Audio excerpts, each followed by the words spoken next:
Morning everyone, কেমন আছো সবাই? আশা করি সবাই খুব খুব ভালো আছো। আমি পায়েল আবার এক নতুন ব্লগ নিয়ে চলে আসলাম তোমাদের সামনে। আর আমার পায়েল পেজ আর পায়েল ক্রিয়েশনে জানাই অনেক অনেক স্বাগত।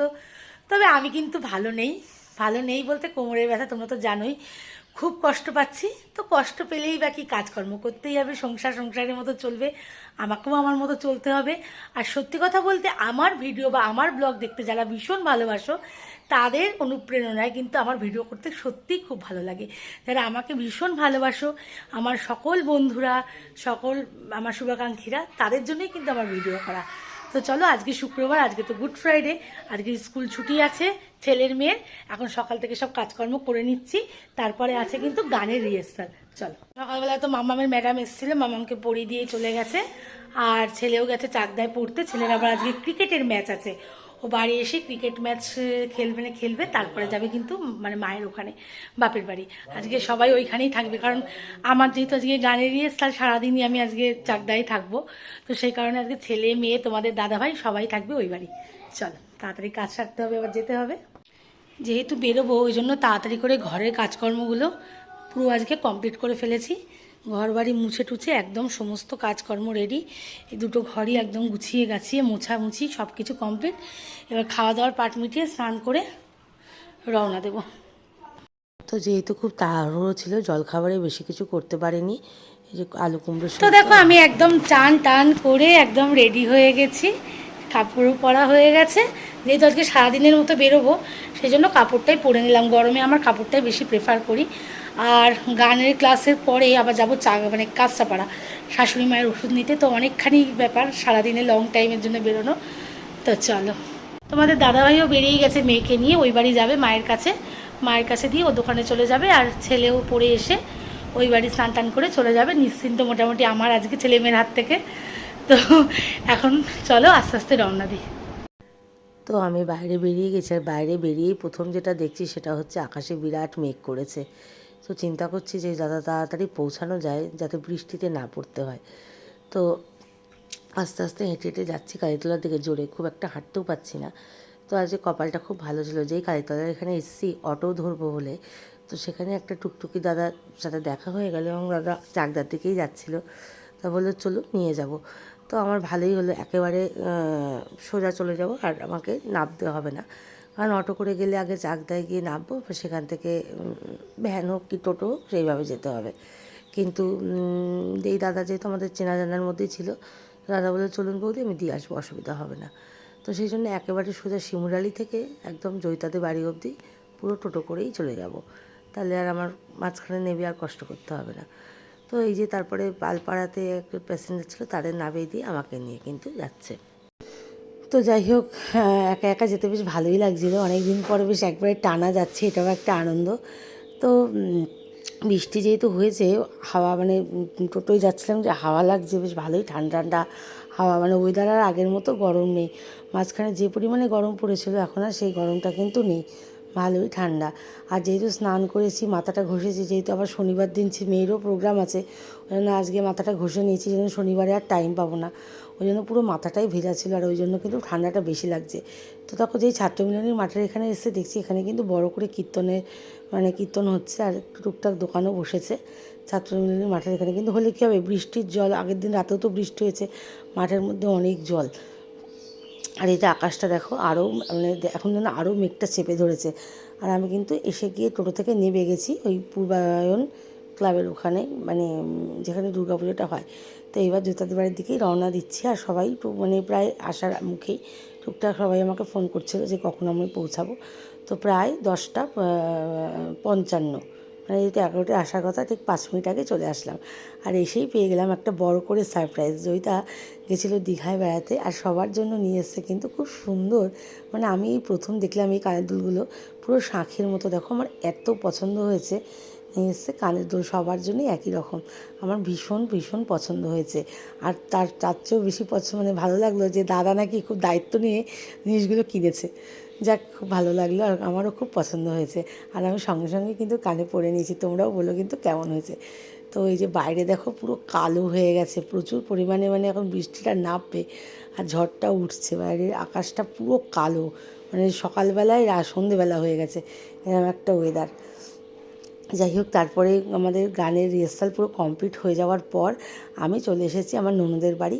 আর যেই ননদের বাড়ি এসেছি তখন কিন্তু ঝমঝম করে আবার বৃষ্টি নেমে গেছে। এখন মারাত্মক বৃষ্টি হচ্ছে। আর ননদের বাড়ি কেন আসলাম, যে এখান থেকে আমি দুটো ননদের বাড়িতে খাবো, খেয়ে দিয়ে আবার যেতে হবে আমাকে কাঁচরাপাড়া। কারণ কাঁচরাপাড়াতে যাবো হচ্ছে শাশুড়িমার ওষুধ আনতে। ওই জন্য দিদি বলছে তুই আর বাড়ি যাবি না, এখানেই চলে আয়।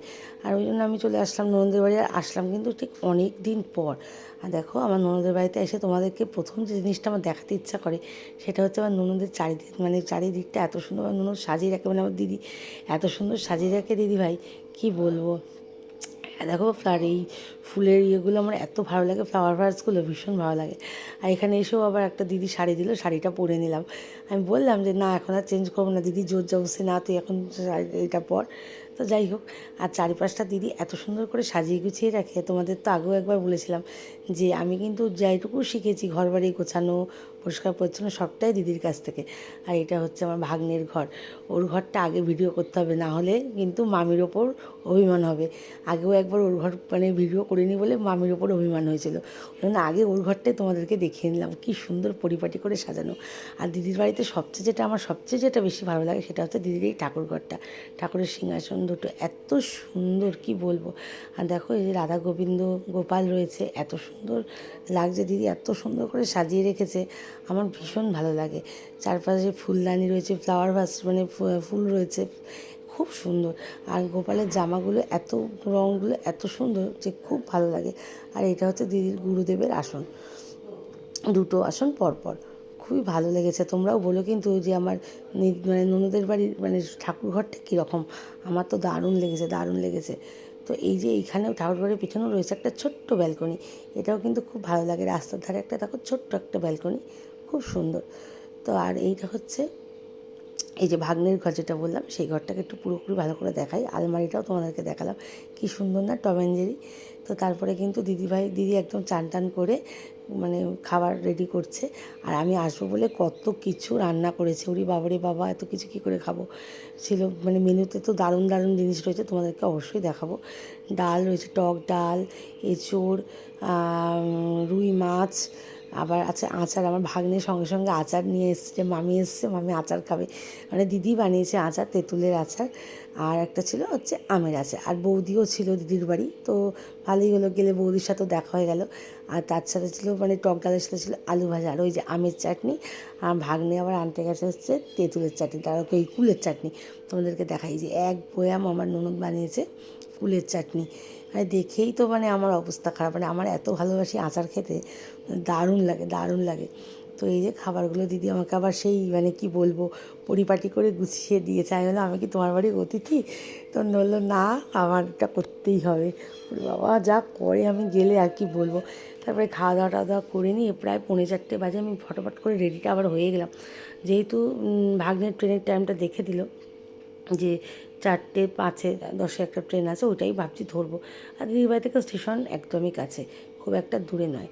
আর আমার এই যে দিদির জামাইবাবুর যে ঘরটা, দিদির বেডরুমটা, সেটাও তোমাদেরকে একটু দেখাই। দেখো, এটাও খুব সুন্দর করে দিদি সব ঘরবাড়িগুলো এত সুন্দর করে সাজিয়ে রাখে। দিদির বাড়ি আসলে আমি এটাই বারবার দেখি। আর সবচেয়ে বেটার ভালো লাগে আমার এই যে খাটের সাথে যে শোকেসটা করা, এটা কিন্তু আমার দুর্দান্ত পছন্দ হয়েছে। এই শোকেসটা আমার এত সুন্দর লাগে। আর দিদি সমস্ত কিছু এত সুন্দর করে সাজিয়ে গুছিয়ে রাখে। আর এই করতে করতেই দিদি সারাটা দিন চলে যায়। আমারও তাই, বাড়িতে আমিও মানে সেইভাবেই চেষ্টা করি। এই যে আমার ননদের ছবি দেখাই তোমাদেরকে, বহুদিন আগেকার ছবি, এটা তখন অল্প বয়সের ছবি।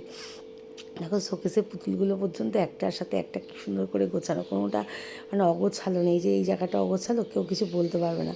আর নিজে সারাটা দিন ধরে টুকটুক টুকটুক করে এই কাজগুলো করতেই থাকে একদম রাত অবধি। আর এই যে আমাদের এই জায়গাটা দেখো, এটাই বেশি কষ্টের। দিদি জামাইবাবুর ছবিটা দেখলে বড়োই কষ্ট লাগে। তোমরা তো অনেকেই জানো যে জামাইবাবু 1 বছর হলো মারা গেছে, খুব কষ্ট লাগে। এটা দিদি জামাইবাবুর বউ ভাতের ছবি, তো তোমাদেরকে একটু দেখালাম। তো যাই হোক, এইবার কিন্তু আমি আস্তে আস্তে রওনা দেবো। আমিও রেডি হয়ে গেছি, আর একদম চলে এসেছি চাকদা স্টেশনে।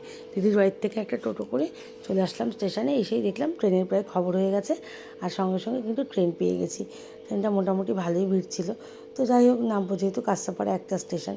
আর যেই কল্যাণী অবধি এসেছি দেখছি আবার মেঘ করছে, তাই ভাবছি যে কী জানি কাঁচরাপাড়ায় যাবো, গিয়ে দেখছি যদি আবার বৃষ্টি হয় কী হবে। তো যাই হোক নেমে গেলাম কাস্তাপাড়া, আর কাস্তাপাড়ায় নেবেই এবার যাব আমার গন্তব্যে ওষুধের দোকানে। তো যেই দেখলাম কাস্তাপাড়ায় নামলাম, আবার দেখছি আপে আসছে গেদে লোকাল। তো আমি এটাই ভাবছি যে এবার কী করে ওই পারটায় যাব, মানে ট্রেনের মধ্যে দিয়েই পালাবো, যাতে আমাকে ওভারব্রিজ উঠতে না হয়।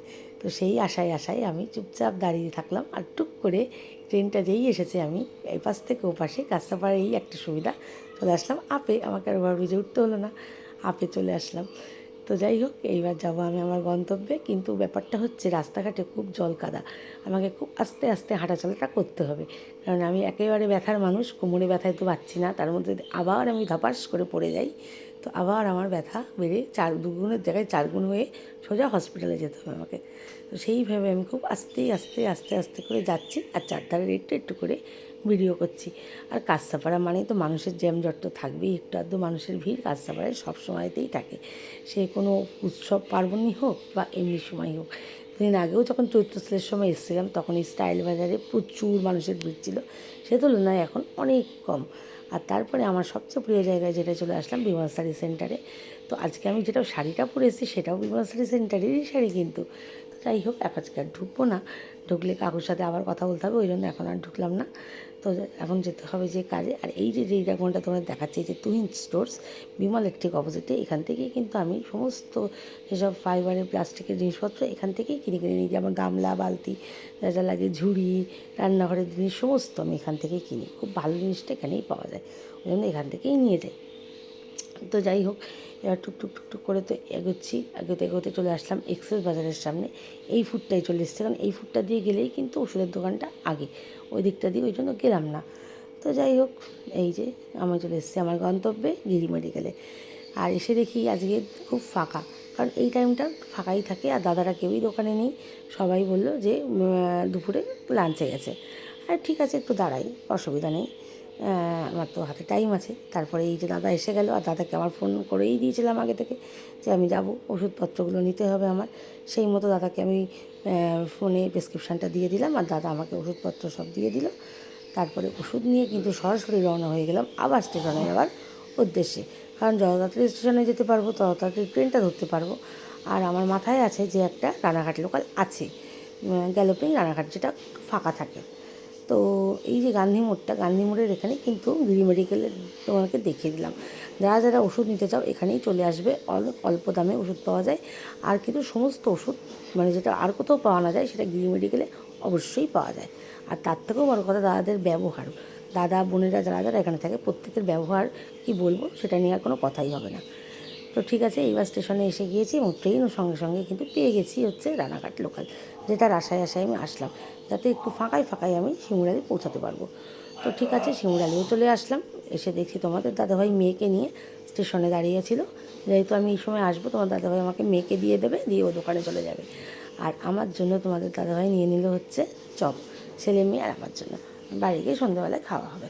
তো ঠিক আছে, এই যে মামা আমার সাথে টোটে উঠে গেছে, আর এই যে টোটে উঠেও দুষ্টুমি। যাই হোক, এইবার বাড়ি যাব, বাড়ি গিয়ে দেখবো ছেলে কি করছে। সারাদিন ছেলের সাথে আর কথাই হয়নি।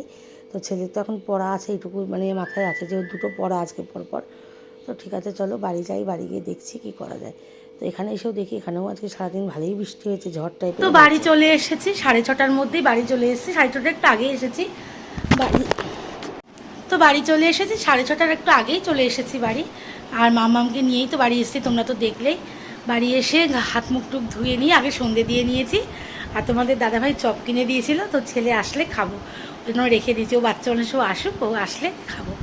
তো এখন একদম প্রপারলি রেস্ট নেবো, সারাদিন অনেকটা ধকল গেছে, আর পারছি না, মানে কোমরটাকে এবার একটু রেস্ট দিতেই হবে, নাহলে আবার ব্যথা বাড়বে। তো চলো এখন একদম রেস্ট নিয়ে নিই, তারপরে মাম্মামকে পড়াবো, কারণ কাল আবার এক্সাম আছে। চলো। এতটাই টায়ার্ড ছিলাম যে তাড়াতাড়ি করে মেয়েকে পড়িয়ে রাতের ডিনার কমপ্লিট করে ফেলেছি। মা রাতের ডিমের ঝোল করে পাঠিয়েছিল, আর ভাত আমি করে নিয়েছিলাম, সেটা দিয়ে আমাদের রাতের ডিনার আজকে হয়ে গেছে। আর এতটাই শরীর ক্লান্ত, শুয়ে পড়েছি। চলো, গুড নাইট। ভিডিওটা ভালো লাগলে অবশ্যই লাইক কমেন্ট শেয়ার করে দিও। টাটা।